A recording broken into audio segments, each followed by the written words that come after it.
جب کسی کام سے گھر سے باہر جاتے ہیں تو لوگ جو ہے نا راستے میں ہاتھ دے کر لفٹ مانگتے ہیں، تو کیا ان کو لفٹ دینی چاہیے یا نہیں؟ دیکھیں، ایک ہے لفٹ مانگنا اور ایک ہے لفٹ دینا۔ تو لفٹ مانگنا یہ کوئی اچھی بات نہیں ہے۔ دیکھیں، آپ ماشاءاللہ روڈ پر ہوتے ہیں، رکشے بھی چل رہے ہیں، چنگچی بھی چل رہی ہے، بسیں بھی چل رہی ہیں، ہر چیز کی سہولت موجود ہے، تو آپ بلا وجہ کیوں کسی کے سامنے اس طرح سوال کر رہے ہیں؟ ہاں، اگر کوئی بندے کی بہت ہی مجبوری بن گئی، لٹ گیا، کچھ بھی نہیں ہے پیسے جیب میں، بہت دور کا سفر ہے، یا کوئی ایسے مقام پر ہے کہ جہاں پہ اور دوسرا کوئی راستہ نہیں ہے، تو وہاں مجبوری کی حالت میں تو سمجھ میں آتی ہے کہ ٹھیک ہے، آپ نے لفٹ مانگ لی۔ لیکن عام حالات میں کوشش یہی کرنی چاہیے کہ کسی پر آپ بوجھ نہ بنیں اور اس طرح سے کسی کے سامنے اس طرح سوال نہ کریں، یہ مناسب نہیں ہے۔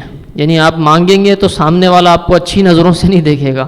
ہاں، یا تو کوئی دوست ہو، اتنا بے تکلف آپ کا کوئی دوست ہے جس کے ساتھ آپ روز آتے جاتے ہیں، وہ ایک الگ چیز ہے۔ لیکن ویسے ہی آپ روڈ پہ کھڑے ہو جاتے ہیں، آپ ہاتھ دے رہے ہوتے ہیں اور لوگ گزر جاتے ہیں آپ کو نظر انداز کرتے ہوئے، تو یہ ایک آپ کے لیے بھی مناسب نہیں ہے۔ اور دوسرا ہے لفٹ دینا۔ آپ لفٹ دے سکتے ہیں لیکن اپنی ذمہ داری پر، جو کچھ بھی ہوگا وہ آپ اس کے ذمہ دار ہوں گے، وہ آپ ماشاءاللہ سمجھدار ہیں، تو اس لیے احتیاط کرنی چاہیے۔ زمانہ ہمارا جیسا چل رہا ہے، جیسے حالات لوگوں کے چل رہے ہیں، جیسے احوال چل رہے ہیں، تو بعض اوقات ایسا بھی آپ کو سننے میں آتا ہے کہ سفید داڑھی والا کوئی بزرگ بھی ہوگا، آپ نے اچھا سمجھ کر اس کو لفٹ دے دی، اور گھر جا کے آپ نے جب موبائل کے لیے جیب کے اندر ہاتھ ڈالا تو آپ کو ایک 11,000 وولٹ کا جھٹکا لگا، اچانک موبائل تو غائب ہے۔ تو اس لیے احتیاط، یعنی اپنی ذمہ داری کے اوپر ہے۔ آپ سمجھتے ہیں کہ بھئی بندہ مجبور ہے تو آپ ٹھیک ہے، اگر دے رہے ہیں تو اپنے جو سامان وغیرہ آپ کے پاس رکھے ہوئے ہیں اسے بڑی احتیاط کے ساتھ آپ اس پر نظر رکھیں، توجہ رکھیں کہ یار میرے آس پاس کچھ حرکت تو نہیں ہو رہی۔